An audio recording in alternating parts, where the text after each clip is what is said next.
The Discourses of Epictetus. Translated by George Long.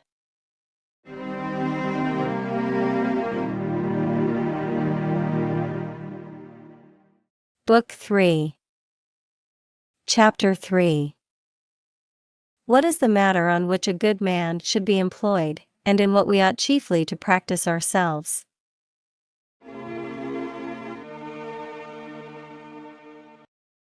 The material for the wise and good man is his own ruling faculty, and the body is the material for the physician and the elliptes, the man who oils persons. The land is the matter for the husbandman.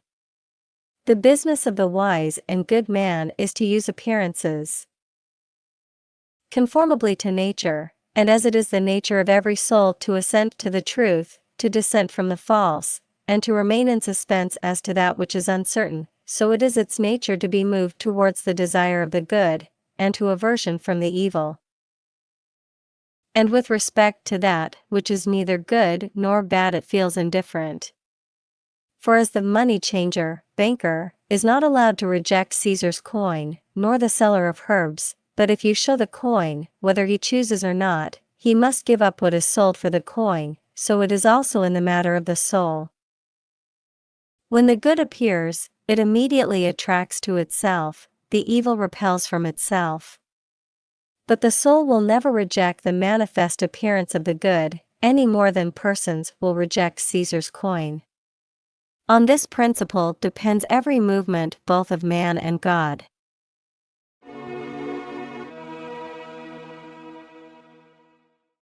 For this reason, the good is preferred to every intimate relationship, obligation. There is no intimate relationship between me and my Father, but there is between me and the good. Are you so hard-hearted? Yes, for such is my nature, and this is the coin which God has given me.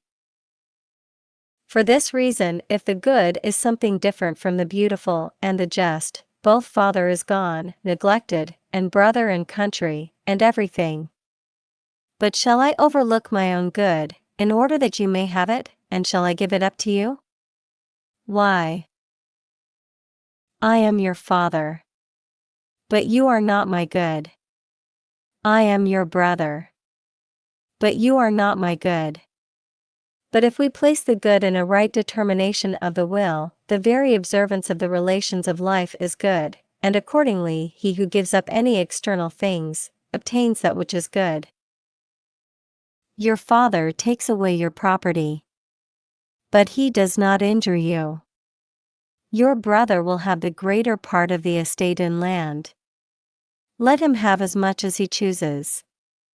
Will he then have a greater share of modesty, of fidelity, of brotherly affection? For who will eject you from this possession? Not even Zeus, for neither has he chosen to do so, but he has made this in my own power, and he has given it to me just as he possessed it himself, free from hindrance, compulsion, and impediment.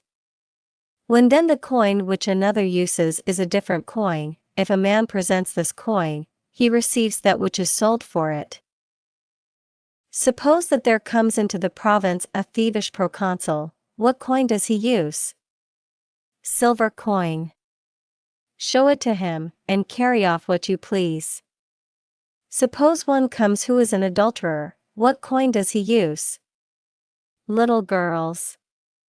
Take, a man says, the coin, and sell me the small thing. Give, says the seller, and buy what you want. Another is eager to possess boys. Give him the coin, and receive what you wish. Another is fond of hunting, give him a fine nag or a dog. Though he groans and laments, he will sell for it that which you want. For another compels him from within, he who has fixed, determined, this coin.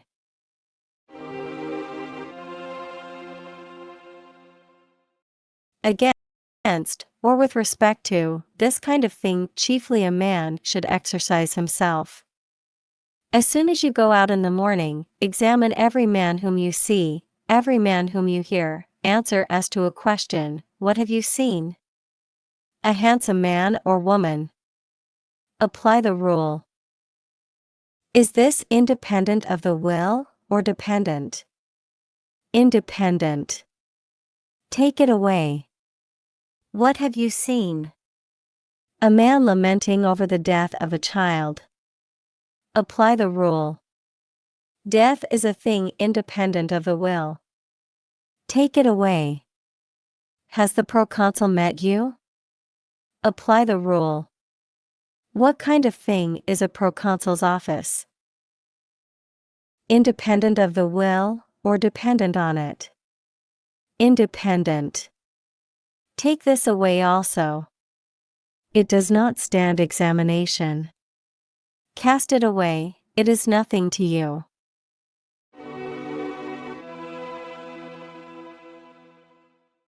If we practiced this and exercised ourselves in it daily from morning to night, something indeed would be done.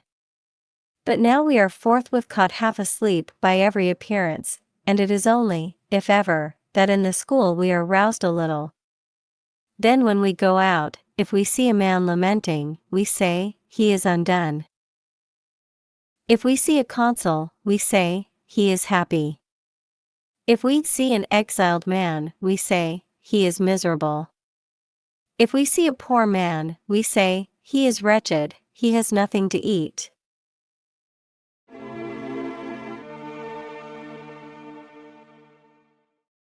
We ought then to eradicate these bad opinions, and to this end we should direct all our efforts. For what is weeping and lamenting? Opinion. What is bad fortune? Opinion. What is civil sedition? What is divided opinion? What is blame? What is accusation? What is impiety? What is trifling? All these things are opinions, and nothing more, and opinions about things independent of the will, as if they were good and bad.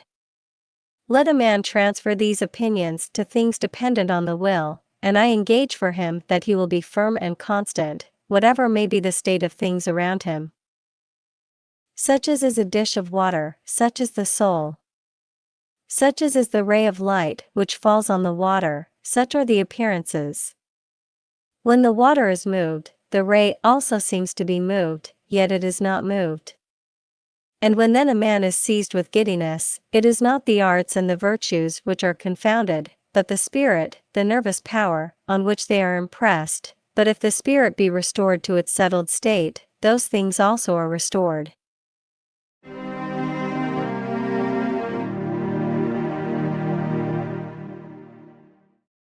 Book 3. Chapter 4. Against a person who showed his partisanship in an unseemly way in a theater.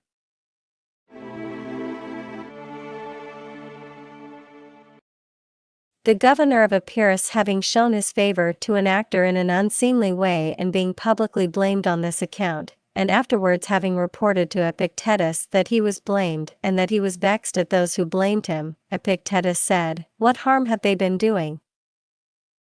These men also were acting as partisans, as you were doing." The governor replied, "Does then any person show his partisanship in this way?" "When they see you," said Epictetus, "who are their governor, a friend of Caesar and his deputy, showing partisanship in this way, was it not to be expected that they also should show their partisanship in the same way? For if it is not right to show partisanship in this way, do not do so yourself, and if it is right, why are you angry if they followed your example? For whom have the many to imitate except you? Who are their superiors? To whose example should they look when they go to the theater except yours? See how the deputy of Caesar looks on. He has cried out, and I too then will cry out. He springs up from his seat, and I will spring up. His slaves sit in various parts of the theater and call out. I have no slaves, but I will myself cry out as much as I can and as loud as all of them together. You ought then to know when you enter the theater that you enter as a rule and example to the rest how they ought to look at the acting. Why then did they blame you? Because every man hates that which is a hindrance to him. They wished one person to be crowned, you wished another. They were a hindrance to you, and you were a hindrance to them. You were found to be the stronger, and they did what they could, they blamed that which hindered them. What then would you have? That you should do what you please, and they should not even say what they please? And what is the wonder? Do not the husbandmen abuse Zeus when they are hindered by him? Do not the sailors abuse him? Do they ever cease abusing Caesar? What then? Does not Zeus know? Is not what is said reported to Caesar? What then does he do? He knows that if he punished all who abuse him, he would have nobody to rule over. What then? When you enter the theater, you ought to say not, let sovereign, some actor, be crowned, but you ought to say this, come let me maintain my will in this matter so that it shall be conformable to nature, no man is dearer to me than myself. It would be ridiculous then for me to be hurt, injured, in order that another who is an actor may be crowned. Whom then do I wish to gain the prize? Why the actor who does gain the prize, and so he will always gain the prize whom I wish to gain it. But I wish sovereign to be crowned. Celebrate as many games as you choose in your own house, Nemean, Pythian, Isthmian, Olympian, and proclaim him victor. But in public do not claim more than your due, nor attempt to appropriate to yourself what belongs to all. If you do not consent to this, bear being abused, for when you do the same as the many, you put yourself on the same level with them.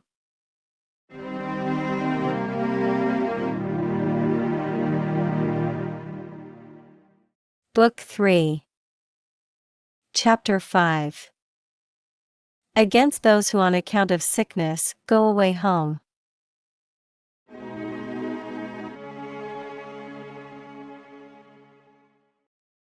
I am sick here, said one of the pupils, and I wish to return home. At home, I suppose, you were free from sickness. Do you not consider whether you are doing anything here which may be useful to the exercise of your will, that it may be corrected? For if you are doing nothing towards this end, it was to no purpose that you came. Go away. Look after your affairs at home. For if your ruling power cannot be maintained in a state conformable to nature, it is possible that your land can, that you will be able to increase your money, you will take care of your father in his old age. Frequent the public place, hold magisterial office, being bad you will do badly anything else that you have to do. But if you understand yourself, and know that you are casting away certain bad opinions and adopting others in their place, and if you have changed your state of life from things which are not within your will to things which are within your will, and if you ever say, alas, you are not saying what you say on account of your father, or your brother, but on account of yourself, do you still allege your sickness? Do you not know that both disease and death must surprise us while we are doing something? The husbandman while he is tilling the ground, the sailor while he is on his voyage? What would you be doing when death surprises you, for you must be surprised when you are doing something? If you can be doing anything better than this when you are surprised, do it.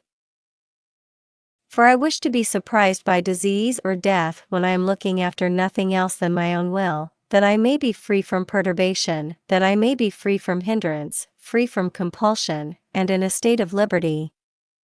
I wish to be found practicing these things that I may be able to say to God, have I in any respect transgressed thy commands?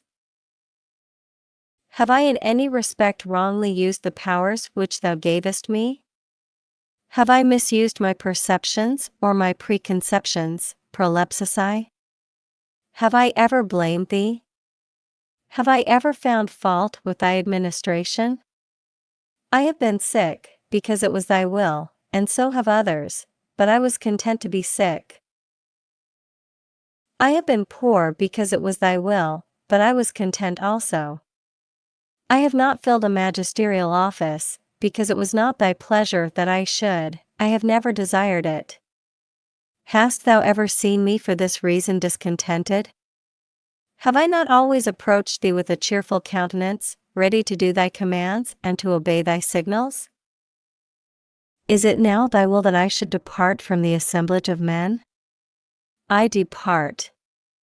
I give thee all thanks that thou hast allowed me to join in this thy assemblage of men and to see thy works, and to comprehend this thy administration.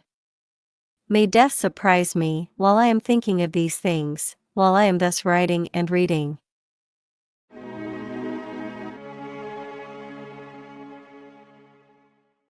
But my mother will not hold my head when I am sick. Go to your mother then, for you are a fit person to have your head held when you are sick. But at home I used to lie down on a delicious bed. Go away to your bed, indeed you are fit to lie on such a bed even when you are in health, do not then lose what you can do there, at home.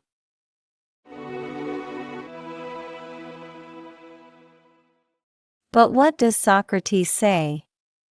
As one man, he says, is pleased with improving his land, another with improving his horse, so I am daily pleased in observing that I am growing better.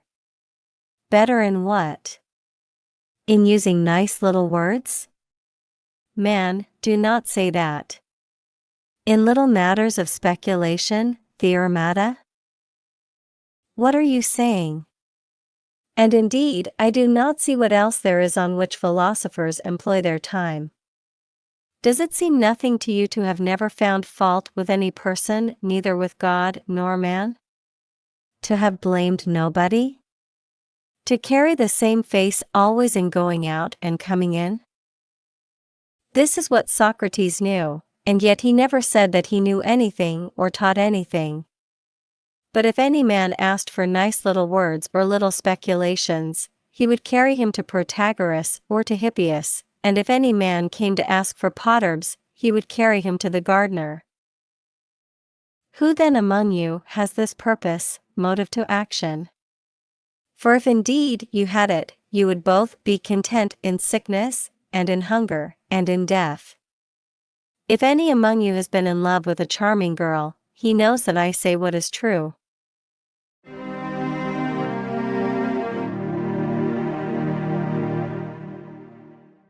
Book 3. Chapter 6. Miscellaneous.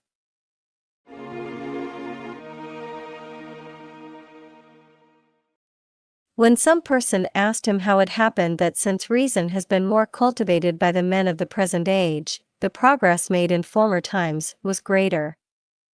In what respect, he answered, has it been more cultivated now, and in what respect was the progress greater then? For in that in which it has now been more cultivated, in that also the progress will now be found.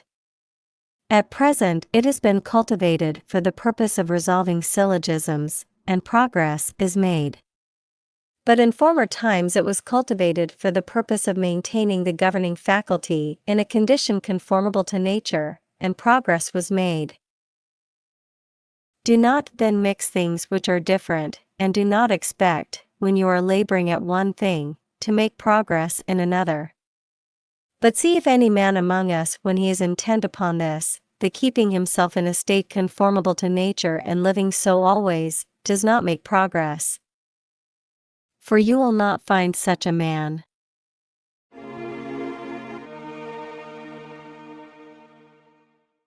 The good man is invincible, for he does not enter the contest where he is not stronger. If you, his adversary, want to have his land and all that is on it, take the land, take his slaves, take his magisterial office, take his poor body. But you will not make his desire fail in that which it seeks, nor his aversion fall into that which he would avoid. The only contest into which he enters is that about things which are within the power of his will. How then will he not be invincible?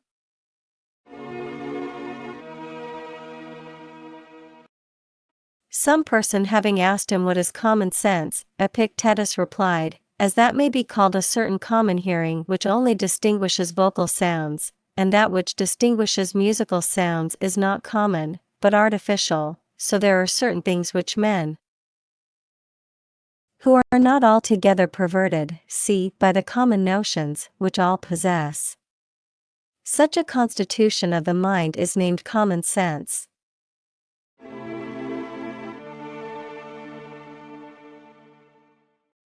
It is not easy to exhort weak young men, for neither is it easy to hold soft cheese with a hook. But those who have a good natural disposition, even if you try to turn them aside, cling still more to reason. Wherefore Rufus generally attempted to discourage his pupils, and he used this method as a test of those who had a good natural disposition and those who had not. For it was his habit to say, as a stone, if you cast it upwards, will be brought down to the earth by its own nature, so the man whose mind is naturally good, the more you repel him, the more he turns towards that to which he is naturally inclined.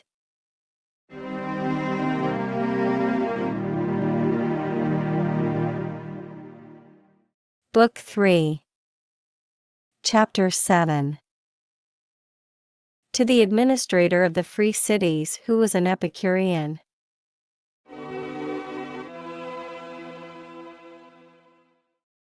When the administrator came to visit him, and the man was an Epicurean, Epictetus said, "It is proper for us who are not philosophers to inquire of you who are philosophers, as those who come to a strange city inquire of the citizens and those who are acquainted with it. What is the best thing in the world, in order that we also after inquiry may go in quest of that which is best and look at it, as strangers do with the things in cities. For that there are three things which relate to man, soul, body, and things external, scarcely any man denies. It remains for you philosophers to answer what is the best. What shall we say to men? Is the flesh the best? And was it for this that Maximus sailed as far as Cassiope in winter, or bad weather, with his son, and accompanied him that he might be gratified in the flesh? When the man said that it was not, and added, far be that from him. Is it not fit then, Epictetus said, to be actively employed about the best? It is certainly of all things the most fit. What then do we possess, which is better than the flesh? The soul, he replied. And the good things of the best, are they better, or the good things of the worse? The good things of the best. And are the good things of the best within the power of the will or not within the power of the will? They are within the power of the will. Is then the pleasure of the soul a thing within the power of the will? It is, he replied. And on what shall this pleasure depend? On itself? But that cannot be conceived, for there must first exist a certain substance or nature, ousia, of good, by obtaining which we shall have pleasure in the soul. He assented to this also. On what then shall we depend for this pleasure of the soul? For if it shall depend on things of the soul, the substance, nature, of the good is discovered, for good cannot be one thing, and that at which we are rationally delighted another thing. Nor if that which precedes is not good, can that which comes after be good, for in order that the thing which comes after may be good, that which precedes must be good. But you would not affirm this, if you are in your right mind, for you would then say what is inconsistent both with Epicurus and the rest of your doctrines. It remains then that the pleasure of the soul is in the pleasure from things of the body, and again that those bodily things must be the things which precede and the substance, nature, of the good.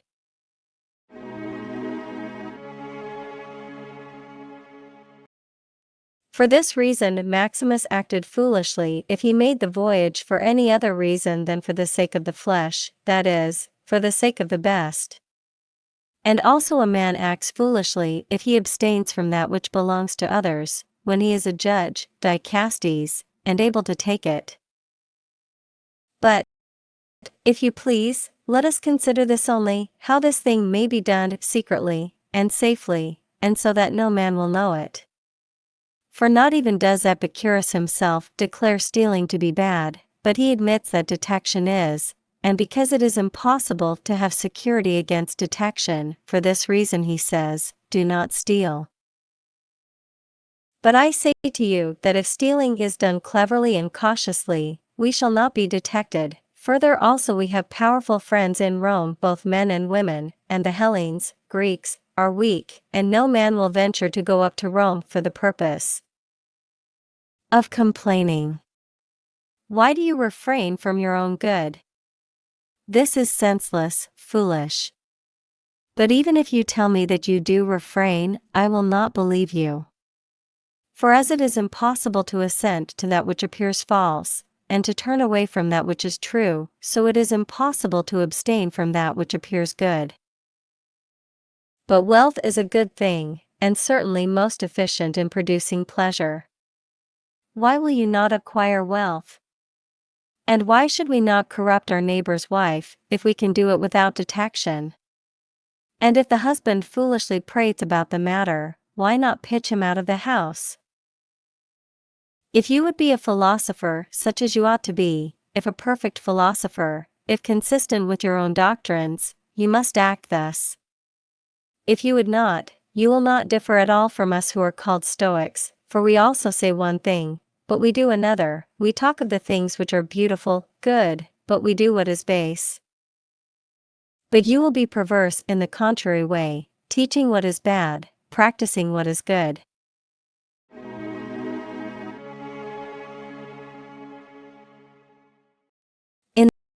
In the name of God, are you thinking of a city of Epicureans?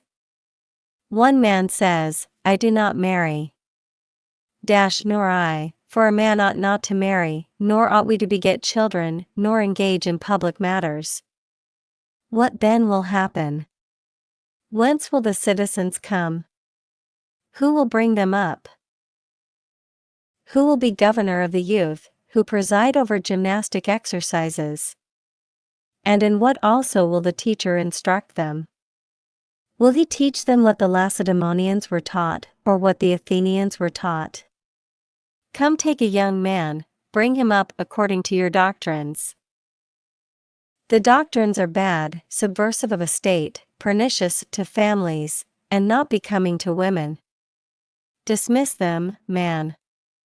You live in a chief city, it is your duty to be a magistrate, to judge justly, to abstain from that which belongs to others. No woman ought to seem beautiful to you except your own wife. And no youth, no vessel of silver, no vessel of gold, except your own. Seek for doctrines which are consistent with what I say, and by making them your guide you will with pleasure abstain from things which have such persuasive power to lead us and overpower us. But if to the persuasive power of these things, we also devise such a philosophy as this which helps to push us on towards them and strengthens us to this end, what will be the consequence? In a piece of Tarudic art, which is the best part? The silver or the workmanship? The substance of the hand is the flesh, but the work of the hand is the principal part, that which precedes and leads the rest. The duties then are also three: those which are directed towards the existence of a thing, those which are directed towards its existence in a particular kind, and third, the chief or leading things themselves. So also in man we ought not to value the material, the poor flesh, but the principal, leading things, ta proegumena. What are these? Engaging in public business, marrying, begetting children, venerating God, taking care of parents, and generally, having desires, aversions. Eklenenian, pursuits of things, and avoidances, in the way in which we ought to do these things, and according to our nature. And how are we constituted by nature? Free, noble, modest, for what other animal blushes? What other is capable of receiving the appearance, the impression, of shame?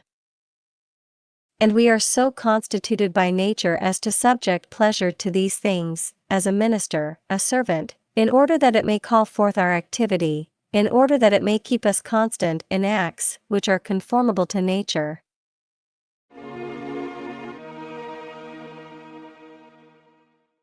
But I am rich and I want nothing. Why then do you pretend to be a philosopher? Your golden and your silver vessels are enough for you. What need have you of principles, opinions? But I am also a judge, Krites, of the Greeks. Do you know how to judge? Who taught you to know? Caesar wrote to me a codicil. Let him write and give you a commission to judge of music, and what will be the use of it to you? Still, how did you become a judge? Whose hand did you kiss? The hand of Simphorus or Numenius? Before whose bedchamber have you? To whom have you sent gifts? Then do you not see that to be a judge is just of the same value as Numenius is? But I can throw into prison any man whom I please. So you can do with a stone. But I can beat with sticks whom I please. So you may an ass. This is not a governing of men. Govern us as rational animals, show us what is profitable to us, and we will follow it, show us what is unprofitable, and we will turn away from it. Make us imitators of yourself, as Socrates made men imitators of himself.